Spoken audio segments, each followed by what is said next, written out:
Friends, you and I have been on a tear as of late. We've recently driven some cool classic cars, a rally car, hell, we even drove the latest McLaren.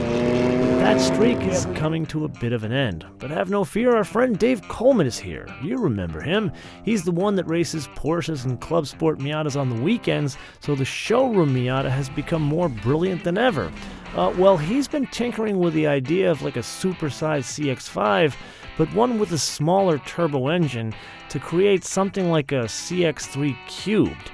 So why don't we go and drive his latest creation, which I think the non-gearhead people will refer to as the CX-9.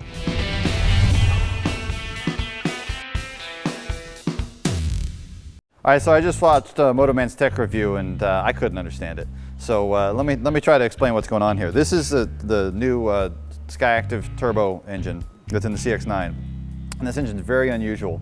We tuned it for a huge amount of low RPM torque. It makes 310 foot-pounds of torque down at 2,000 RPM.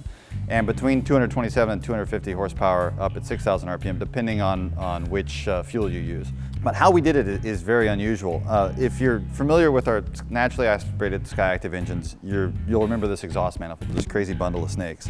What we're trying to do with that engine to get the compression ratio as high as possible is we wanted to prevent knocking with the high compression engine. And so what we did is we tried to make sure that we have as good exhaust scavenging as possible. At the end of the exhaust stroke, we want to get all of the exhaust out of the cylinder. And in a naturally aspirated engine, we use this big snake to separate adjacent firing cylinders. One of these valves is just opening as the other one is just closing. And if that pulse from the opening one runs into the one that's closing, it'll shove some exhaust back in it. So by making this exhaust path really long, that pulse can't get all the way down to the merge and all the way back up before that other valve closes. That's great, but if we put a turbo at the end of this, there's not enough exhaust energy left by here to spool the turbo up. So this is what we've got going on in the turbo engine. Cylinder head, turbo, about 1 inch in between them. So we need to do what we did there in 1 inch. So ignore this port here. There are only 3 exhaust ports in this 4-cylinder engine. And what we're trying to do with this unusual arrangement is use the same sort of effect that you see in a airbrush. You know how an airbrush works? You have a little bucket of paint with a straw sticking out of it, and you're blowing air across that straw. There's nothing pushing the paint out of the bucket, but the air flowing out across that straw creates a suction behind it and draws the paint up into it. So we're using that similar effect by using the high energy exhaust flow from the exhaust valve that just opened to draw out the exhaust from the low energy flow from the valve that's about to close. So if we pair these middle 2 cylinders together, both cylinder 2 and cylinder 3 come out this port. The firing order in this every 4-cylinder engine is 1, 3, 4, 2. 1, 3, 4, 2. So you notice it's always an outside one, an inside one, an outside one, an inside one. So we always have the cylinder that's just opening its exhaust valve is right next to the one that's just closing its exhaust valve at every point in the cycle. So we always have one that's air and one that's paint, and that helps us get that good scavenging effect even in that tiny little space. Now the other thing we did to make the throttle response really good, so there's no turbo lag in this engine, is at very low RPM there's not enough exhaust energy to spin that turbo up. And so in this little 1-inch manifold, the exhaust comes in here, and at low RPM you'll see it runs into this wall. We have a valve that closes and forces the exhaust through this tiny port. By doing that, it's kind of like when you put your thumb over a hose and suddenly the water comes shooting out a lot faster. We're accelerating the exhaust up to a higher speed, so when it hits the turbo, it has more energy and spools it up. Then at about 1600 RPM, barely off idle, this opens up and the exhaust can flow through both ports at the same time. So I know that Dave is the master of all Technobabble at Mazda. Actually, that was his title a couple of years ago. But with all that raft of technology he was just telling you about, but what the hell does that mean? Well, for example, the road is going to straighten out a little bit here.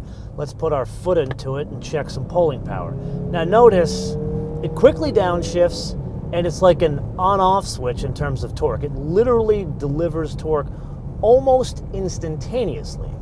But unlike other Mazdas or performance cars we have driven, the torque curve, it starts to tail off pretty quickly. For example, it starts to tail off when you and I, a car guy or car gal, would want to put their foot into it and get more power out of it. This is saying, no, we're kind of getting out of the efficient range here, so we're not going to deliver as much torque. And that, after talking with Dave kind of off camera, that is what the Mazda engineers kind of focused on, because the whole idea is to get this engine to deliver power or really pull 4,000 pounds of weight here efficiently. Like, for example, we started in San Francisco this morning, and I had put my foot into this thing because I love driving, let's just say somewhat aggressively around San Francisco, and then driving on the 101 North. And even with all of that, 4,000 pounds, 24 mpg. Now, I will admit it did take some getting used to for me, because normally I get into a Mazda, I put my foot into these things, and they're like these high-revving, fun cars. Here, it's got a very different purpose, which is this usable power to deliver like efficiency back to the people who drive these. Are like the yummy mommies that take these things to, like, you know, oh, look, oh, hey now, did you guys see that? Wow! Oh my God! It's so usable and so efficient, we just had a bird of prey almost kill us. Wow! The people who buy these things would never have that happen. Holy crap! So MotoMan said something about platforms or something. I don't know, it didn't make any sense to me. What he was probably talking about was vehicle architecture. We've got at Mazda two basic front-wheel drive architectures. Our small architecture is on this CX-3 here. Mazda 2 in Japan and CX-3 use that small architecture. The large architecture is really flexible. It goes all the way from a Mazda 3 at the small end to CX-9 at the big end. So what that means is that the basic suspension layout in this CX-9 is the same as you'll see as on a CX-5 or a Mazda 3. Struts up front, multi-link in the rear. That doesn't mean any of the parts are shared. Actually, all the links are different, longer, stronger for the bigger car and heavier weight. But what that does mean is that using this platform saved us a lot of weight. This is a very structurally efficient platform. So compared to the old CX-9, we saved about 260 pounds overall. 130 that came from the engine. The rest of it, the other half, came from this stronger, more efficient architecture that we've got here. One of the things we did with that extra weight was we were able to put back in a few pounds of sound deadening. We've got over 50 pounds of sound deadening between the floor and the carpet, whereas the old CX-9 only had 17. So that makes a huge difference in the interior quietness and your ability to have a conversation on rough roads. Now I know that's once again more technobabble from Mr. Coleman going on like an engineering deep dive, but what does this mean out here on roads like these in terms of driving dynamics?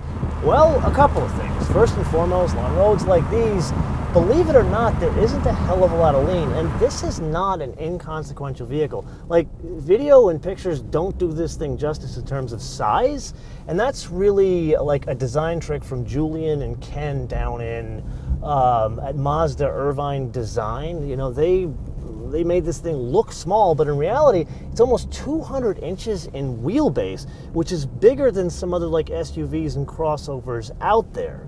So, like, let's put our foot into this thing, go around this turn, and believe it or not that much lean, and let's, like, put our foot into it again, brake, come around this turn, not a lot of, like, pitch, squat, dive, or roll, which you would expect in something this size.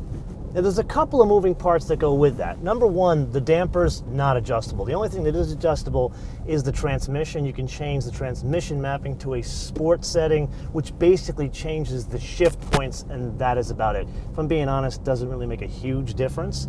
Now, the other, and frankly, much more important moving part here is the steering. Now, if I'm honest, the tuning of the dampers, the suspension, doesn't really match the tuning of the steering. Let me explain. So you got this great composure going over roads like these. So you got a lot of twisties, and we've driven this actually on some not perfect roads coming out of San Francisco where there's like undulations, broken pavement, that kind of stuff. And the suspension is actually somewhat stiff in those situations, which I prefer. But the steering, it's incredibly light. Like, it's almost over-assisted or over-boosted. Like, it was tuned differently from the suspension, which I don't really expect in a Mazda. Like, yeah, in a Miata you expect one thing, but the Mazda 6, the steering has a good weight to it. Here, you don't have that. It's kind of like the pulling power. You have to get used to it. Like, the pulling power has that, like, torque on and off switch, but then once the peak torque you get to it, it starts to fall off. Where here, you got the dampers, which are awesome, and the way the suspension system is set up, but the steering, it's perhaps just a bit too light, which is like an odd dichotomy of, like, different tuning, but at the end of the day, it shows you what this thing is designed for, not really like gearheads like me, but people who are going to put kids in the back. The other thing these cars share is the all-wheel drive system, or at least the concept of the all-wheel drive system. It's called Active AWD drive, and it's a predictive system. So most on-demand all-wheel drive systems are laid out just like this one does. We drive the front wheels all the time, drive the drive shaft all the time, and between the drive shaft and the diff, there's a clutch pack that we can engage or disengage. A typical on-demand system will wait for the front tires to spin and then engage the rear wheels. We wanted to get ahead of the game and engage before the tires slip. So we used all of the data that's already in the car to understand the traction situation around the car and predict when the tires are going to slip, and then engage before you ever feel anything. So the way the system is able to predict what's going to happen outside the car is by using data we already have. So for example, we already have an outside temperature gauge on the dash.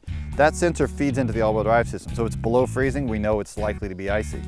We've got a rain sensor in every one of these cars. It sits in the driver's seat and it turns on the windshield wipers when it rains. So if the windshield wipers are on, we know that it's probably slippery out. We can also directly measure the traction on the ground even when we're not accelerating. Anytime we turn the wheel, you know how when you go into a corner and you hit a puddle, it gets light? The electric power steering system has torque sensors and steering angle sensors to be able to function in the first place. So by comparing the steering angle and steering torque, we can actually directly measure if we're on wet pavement or dry pavement or on snow, or exactly how much grip we have. It's complicated software, but it works so seamlessly that you basically wouldn't know it's there. In fact, we might have sold it for a couple of years before you even figured out what it was doing. Okay, so I know I talk to you guys about these things a lot, and I got a thing for sunroofs. Any car that I've owned has had some sort of opening roof in it, whether it's a Targa in my Elise or a sunroof in like older cars. And here, if you haven't noticed, not a panoramic sunroof. And I actually had a good conversation with Dave at lunch about this, and he was like brutally honest about it. He's like, the issue is weight and where the weight is. And he actually went through the numbers with me, because they did look at putting a panoramic sunroof in this thing, and this piece of glass with the slider and everything is 15 pounds, this whole unit here. Now, as a basis of comparison, Dave took apart a Mini. I have no idea why he took apart a Mini, but he did. And when he got to the roof, he personally weighed like the glass underneath. You know how it's got the panoramic roof and those things, and all the mechanism? That was 53 pounds. So now back to this example, you got 15 pounds in the roof. Now imagine if you had like a panoramic roof, you'd have at least 53 pounds, and that would raise the center of gravity, which would negatively impact the driving dynamics. So I can see why Dave and the crew went this route, but if you look at the segment, like all of these things now have panoramic roofs, and personally I probably would want that. I don't know if I would trade the driving dynamics for it, but again, I'd probably have a Lotus instead of this. So I am a bad example. So think of this as like a bonus question. Let me know in the comments below, would you rather have the panoramic roof or like this sunroof? And now we come to the point of the episode where we have to have a discussion about interiors. If I'm being completely honest with you, Mazda is only just getting it when it comes to interiors. Like, for example, the current CX-5 or the first version of the current Mazda 6, the interior's not great. But then in a mid-cycle refresh of the current Mazda 6, they transformed the whole car by transforming the interior. Now, they took that logic and applied it to the MX-5, so much so that the guy who actually penned the interior of the MX-5, he is now running all of design for North America for Mazda. Now, design on its own is all fine and good, but what really differentiates the men from the boys is how this is all screwed together. Like, for example, the wood in this thing is actually wood, or the aluminum is actually aluminum. The last time you and I actually discussed this in a car, it was with Mercedes, not a Mazda. Now, this is all great, but how does it translate to usability on the road? So in a couple of previous episodes, you guys met Julian, Ken, and all the guys and girls down at Mazda Design in Irvine, and they have brought a couple of tricks here. Now, as a basis of comparison, the CX-5, it's got a dash that's very vertical, and if I'm honest, it's very claustrophobic. But then in the Mazda 6, what they did is they used to have that same like claustrophobic dash, but they changed it, and now it like transformed the car. Where here, they brought in this like visual trick. Look at where the lines are. They're not vertical, they're horizontal. And they work in conjunction with the vents pushed all the way to the edge with like trim pieces in aluminum over there. But then it's not just the dash. Look at where the console and the armrests are. So like you get into a Q5 and you feel like you're sitting on that because it's an SUV. Where here, you feel like you're sitting in it. Now, Julian calls it nested. I would call it, like it's a bucket seat and you feel like you're sitting in a sports car. That's because look at the height of the armrest, look at the height of the center console, and then the whole console. This is like a thing of beauty here, the way they do this. But the idea is all of this stuff is raised in really historically a higher vehicle, which makes you feel like you're in sort of a sports car, even if you have like screaming rugrats in the back there. So in summary, what do we got? Well, besides a lot of wind, a completely different approach to building cars. Now, if you know Mazda, they are not unfamiliar with building cars a different way, because a couple of years ago, they did the whole Skyactiv thing for people like you and I, car guys and gals. But here's a case where they're building a car for like yummy mommies that, or NASCAR dads, whatever they're called nowadays, that want to put their rugrats here as well as here. But really, you got to put that aside, because what we have here is not so much something that looks like a certain way on paper, and that's the point. It's not designed for like a catalog, a brochure, a website, or like output numbers, or really, frankly, for people like me that want to have like torque that comes in at 1500 RPM and stays flat to like 15,500 RPM. This is for taking this thing around town, like driving in a city like San Francisco, for example.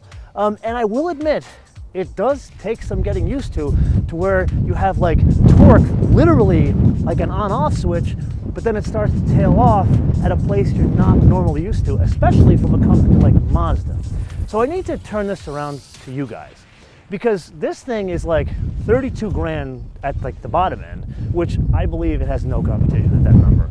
But then when you get up to this one, this is like a super fancy one, this is like 44 grand, which is dangerously close to like a Volvo XC90 or even like a Mercedes or a BMW. So my question to you is really very simple, and is this: what would you choose here? And it isn't this or like a Kia or a BMW or a Mercedes, and yes, I did put Kia in that list.